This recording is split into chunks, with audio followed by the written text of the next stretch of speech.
నా పేరు డాక్టర్ చెడబారికి సురేష్ కుమార్, అల్లూరి సీతారామరాజు జిల్లా సోషల్ మీడియా కన్వీనర్.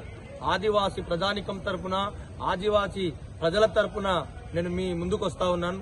ఈరోజు సింతకాల అయ్యన్న పాత్రుడు గిరిజన ప్రాంతంలో ఉన్నటువంటి గిరిజన ప్రజానికానికి ఈరోజు అనుచితంగా మాట్లాడడం అనేది చాలా బాధాకరమైన విషయం. మా చట్టాలు, మా జీవుల జోలికి వచ్చి ఈరోజు మొన్న జరిగినటువంటి ఏదైతే టూరిజం సంబంధించినటువంటి విషయం పట్ల మీటింగ్ లో చింతకాల అయ్యన్న పాత్రుడు గారు మీకు టూరిజం డెవలప్ చేస్తామని చెప్తే, గిరిజన ప్రాంతంలో టూరిజం డెవలప్మెంట్ అంటే గిరిజన ప్రాంతము ప్రజానికం డెవలప్మెంట్ కాదండి.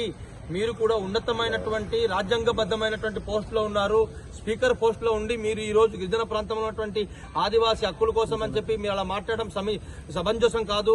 ఆ రోజు టీడీపీ గవర్నమెంట్ ఉన్నప్పుడు టీఎస్సీలో తీర్మానం చేసి ఈ రోజు మళ్ళీ మీరు కేవలం మీ యొక్క లబ్ధి కోసం అని చెప్పి, మీ సులాభాల కోసం అని చెప్పి ఈ రోజు మీరు ఆదివాసీ హక్కుల కోసం అని చెప్పి 1/70 యాక్ట్ కోసం అని చెప్పి మీరు మాట్లాడి, జీవో నంబర్ 3 కోసం అని మాట్లాడి, ఇప్పటికైనా కూడా చంద్రబాబు నాయుడు గారు, పవన్ కళ్యాణ్, ఉప ముఖ్యమంత్రి పవన్ కళ్యాణ్ గారు జోక్యం చేసుకుని మా హక్కుల కోసం అని చెప్పి మీరు ఇప్పటికైనా సరే జీవో నంబర్ ని పునరుద్ధం చేసి మా అందరికీ, గిరిజనులందరికీ ఉపాధిగా అవకాశాలు కల్పించేటువంటి ధోరణి మీరు చూడాలి తప్పించి, ఈ రోజు గిరిజన ప్రాంతంలో ఉన్నటువంటి 1/70 యాక్ట్ అంటే అది మాకు వెన్నుముక్క లాంటిది. మొన్ననే మీరు చూసే ఉంటారు, ప్రతి గ్రామానికి పీసా చట్టం ఏర్పాటు చేశారు. పీసా చట్టం ఏర్పాటు చేసి మీరు దేనికి ఏర్పాటు చేశారు?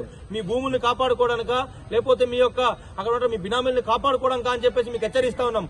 చంద్రబాబు నాయుడు గారు, అలాగే డిప్యూటీ సీఎం పవన్ కళ్యాణ్ గారు జోక్యం చేసుకుని మీరు ఇప్పటికైనా సరే మా గిరిజన ప్రాంత ప్రజానికానికి క్షమాపణ చెప్పాలి అయ్యన్న పాత్రుడు గారు.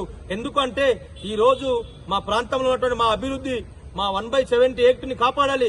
అలాగే గతంలో కూడా మీరు ప్రభుత్వంలో ఉన్నప్పుడు జీవో నంబర్ 97 మీరు పెట్టినప్పుడు సాక్షాత్తుగా మేము ఇక్కడే ఆంధ్ర యూనివర్సిటీలో ఆమరణ నిరాదీక్ష చేసి మేము సాధించి ఈ రోజు మా హక్కుల కోసం అని చెప్పి మేము పోరాటం చేస్తా ఉన్నాం.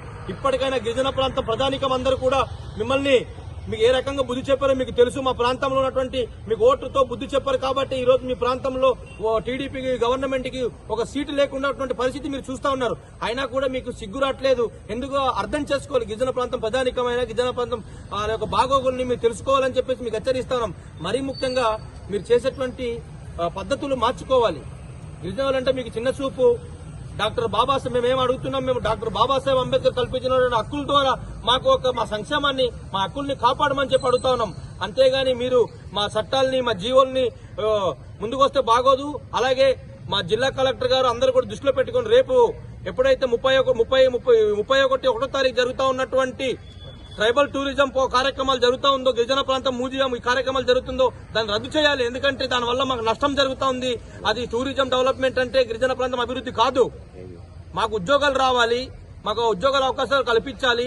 జీవో నంబర్ 3 తీసుకొచ్చి మా అందరినీ ఉద్యోగాలు కల్పించేటువంటి హక్కులు మీరు చేసి పట్టాలి. అంతే తప్పించి మీరు టూరిజం పెట్టి టూరిజం డెవలప్మెంట్, లేదంటే మీరు బిల్డింగ్ కట్టుకోండి, లేకపోతే చిన్న గూడ్స్ కట్టుకోండి అని చెప్తే ఇది పద్ధతి కాదని చెప్పి వేలాది మంది విద్యార్థులు, అనేకమైన డిగ్రీలు, పీజీలు చదువుకున్నటువంటి విద్యార్థులు అనేక మంది ఉన్నారు. కానీ ఇలాంటి అవకాశాలు కల్పించాలని చెప్పి కోరుకుంటూ, మరీ ముఖ్యంగా చింతకాల అయ్యన్న పాత్రుడు గారు మతి శ్రమించి మాట్లాడుతూ ఉన్నారు. కేవలం మీ యొక్క సరుగుడు తోటల్ని, మీ బినామీల్ని కాపాడుకోవడానికే మీ యొక్క ప్లాన్ చేస్తున్నారని చెప్పేసి మీ ద్వారా హెచ్చరిస్తా ఉన్నారు.